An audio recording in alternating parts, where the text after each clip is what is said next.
Bang bang MMA gang. Now today's video we show why we done with these overrated fighters. Now in today's video we give the top 5 most overrated UFC fighters in the company.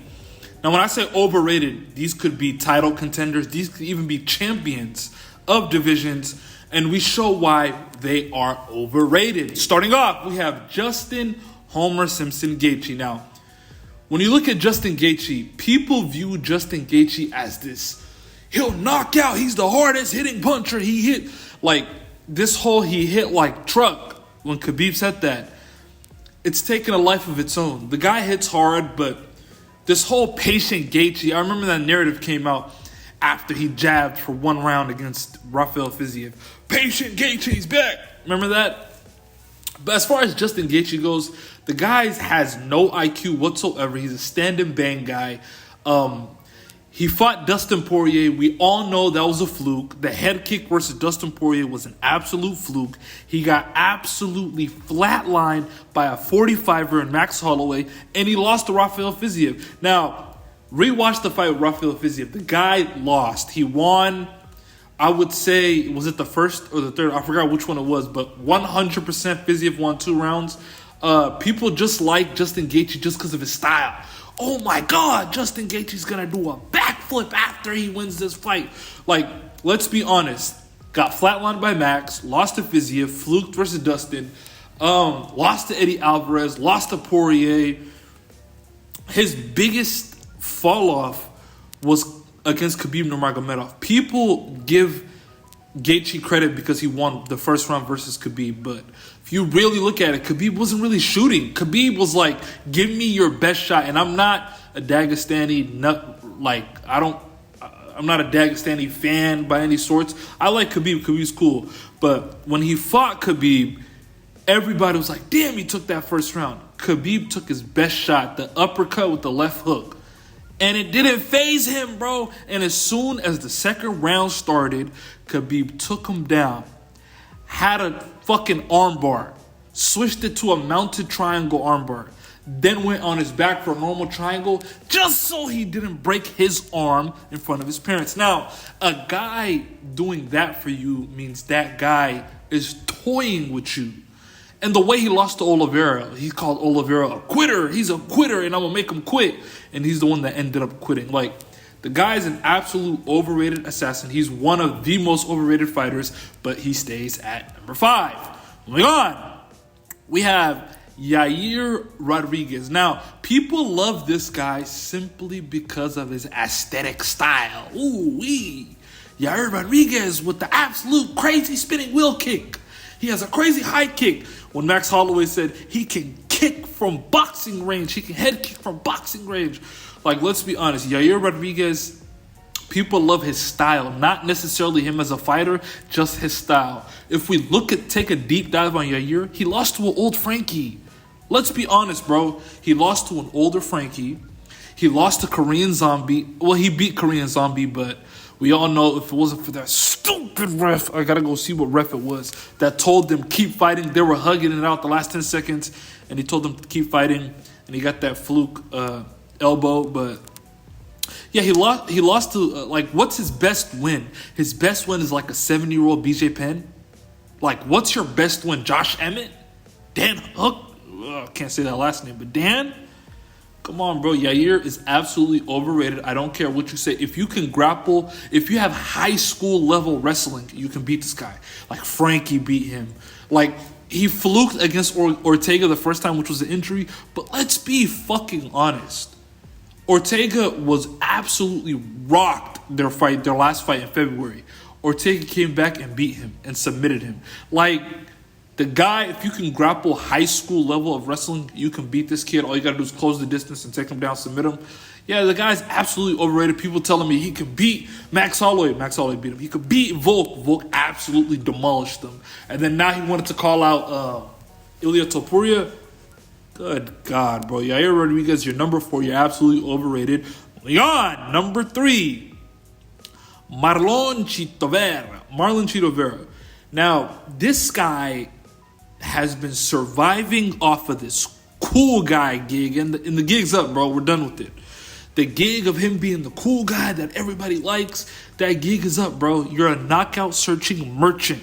Now, when I say knockout searching merchant, you got to understand what I mean. He's losing every single fucking fight. Every fight, Yair, every fight Chito Vera's in, he's losing.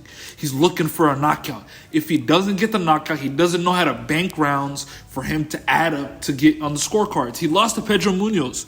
Argue with your mom if you think he beat Pedro Munoz. He got 50-45 by Corey Sandhagen. He got 50-44 by Sean O'Malley in a title shot that was probably worse than Colby's. Like, him getting that title shot was worse than how Colby got his title shot. Colby waited. I don't give a fuck. This guy got 50-45 and lost to Pedro Munoz. The whole world seen it. And they still gave him the title shot. Easy defense for Sean O'Malley. Chito Vera, the cool guy. Him being this cool guy, the gig is up, bro. You're a knockout searching merchant. People thought, oh my God, Chito might be the guy to beat Sean O'Malley. He's going to get that belt. We all knew it was a fluke leg injury last time, that you hit a nerve, and you proved it this time, getting 50-44. Could have been a 50-43. You absolutely fucking suck. You'll never touch a belt. You'll never touch even an interim belt. You'll never touch anything. You will never get a BMF belt. You fucking suck. The cool guy gig is up, and that is that. Moving on, number 2, Belal Snooze Fest Muhammad. Now, this guy couldn't finish a fly. His only recent finish was his TKO versus Sean Brady. And guess what? Sean Brady was still standing. Like, the guy's such... Let's be honest, though. He had Khabib in his corner. If you have Khabib in your corner, you're 50% better. And it was in Abu Dhabi at UFC 280. And it was on the prelims. But he beat Sean Brady via standing TKO. Like, that was stupid weak. That shit was watered down. We're not fucking with it. And versus Gilbert Burns, he body kicked from range versus a one-armed Gilbert Burns and was scared to engage. Like, Belal Muhammad, I can't believe guys like Henry Cejudo that are known as savants. Henry Cejudo, he's the best IQ in the game, a savant. Telling people that he's Khabib 2.0 is absolutely disgusting and utter disrespect to the legend Khabib Nurmagomedov. This guy had Gilbert Burns hurt and didn't want to engage in grappling. I get it. Gilbert Burns, even on one arm, might be the best defensive grappler in the game. I like Gilbert Burns' defensive grappling. But outside of that, he didn't even want to engage in, like, he didn't even try to go for the finish. That's why Dana was contemplating this whole time. Should I give him a title shot? Should I not? And why not? Just give Leon Edwards, keep building Leon Edwards at this point. Just give him the title shot. It's going to be an easy win for Belal Muhammad. Good Lord. It's going to be an easy win for Leon Edwards. And yeah, this guy is absolutely overrated. He's a decision merchant. He has so many decisions, bro. Like, I don't know, bro. The second he loses to Leon Edwards, he will go back to irrelevancy. Book it, bookmark it. I'm telling you, that shit is stupid weak and it's watered down.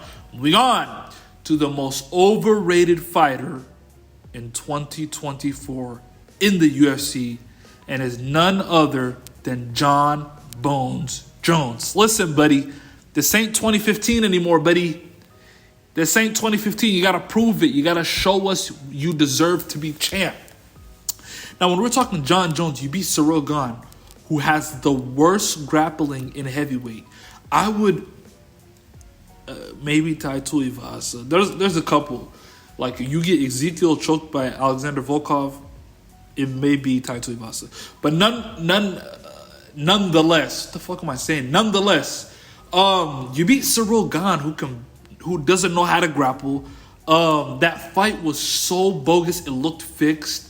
Ciryl Gane didn't want to be there. The moment was too big for him. It's not even about grappling. The moment was too big for Ciryl Gane. He usually has movement. People were saying, like, all throughout, he's the most technical heavyweight ever. His movement, his kicks, his snappy kicks. But you take a look at Ciryl Gane, the moment was too big for him. You beat the most beatable top 5 guy at that point in time. You're a drug cheat. And your striking looked absolutely abysmal. The couple seconds we seen of your striking, that little back fist, that spinning back fist you try to throw, Like, come on, bro. The days of 2015 where you're oblique kicking guys and head kicking, those days are over. You can barely move. You look extremely slow for heavyweight. And yeah, we're not even going to mention, like, you're absolutely ducking Tom Aspinall. You want to fight Stipe. When I say overrated, this guy is a pound-for-pound, top 3 pound-for-pound fighter in the world right now. He's ranked top 3 in the world. There's no way he should be ranked top 3. It's just off of accolades he did beforehand. If that's the case, we should have Dominic Cruz. We should have a lot of guys in the top 10, but they're not. The guy's ducking Tom Aspinall. He wants to fight Stipe, who's coming off of getting absolutely flatlined. Remember, flatlined almost 4 years ago, 3 years ago against Francis Ngannou. Waits 3 years and he gets a title shot. Think about it. He gets injured. The fight falls out for Madison Square Garden. Why don't we do Tom Aspinall versus Jon Jones, interim versus the actual fucking belt? Because he's scared. He's overrated. He does not want to fight Tom Aspinall. He will get finished by Tom Aspinall. Yeah. Tom Aspinall will do absolutely bad things to Jon Jones. And that is that. Jon Jones, it's time, bro. This ain't 2015 anymore, champ. You either got to defend it, you got to defend your position or lose it, like Dustin Poirier said, bro. Fight Tom Aspinall. Stop going to Stipe, trying to cherry pick the Stipe fight and go out like that. That's not cool. People will remember that. History will not favor that move if you do that. Move. Now, if you can beat Tom Aspinall, you beat him, you are on a whole different level. You will never not be known as the GOAT if you beat Tom Aspinall, but you won't do it. You'll fight Stipe, beat an old Stipe. And yeah, bro, you're fucking overrated. Keep ducking Tom. And that is that. Like, share, subscribe. Tell a friend to tell a friend that the MMA gang is in. And that is that.